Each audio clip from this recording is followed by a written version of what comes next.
திரு சிவபுரம், திரு சிரபுரம், சிரம் வணங்கிய தலம். எந்த சிரம்? இந்த ராகு இந்த ஆழகால விஷத்தை இறைவன் தேவர்களுக்கெல்லாம் பயம் காட்டிய பொழுது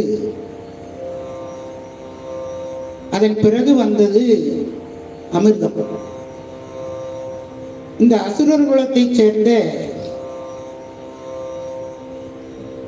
அந்த ராகு கேது என்கின்ற இரண்டு அசுரர்களும் அந்த அமிர்தத்தை பருகியதனாலே அந்த ராகுவினுடைய தலையானது கொய்யப்படுகிறது. அப்பொழுது அவனுடைய தலையானது மீண்டும் அந்த ராகுவினுடைய உடலுக்கு பொருந்தும்படியாக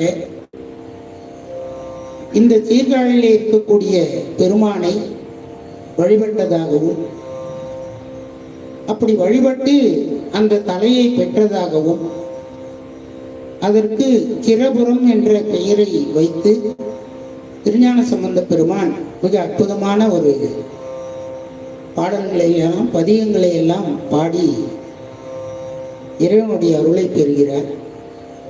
பழந்தக்க ராகம் சுத்த சாவேரி என்கின்ற ராகத்திலே அமைந்த பதியத்தினை இப்பொழுது ராகு பூஜித்து அருள் பெற்ற பதிகமாக நாம்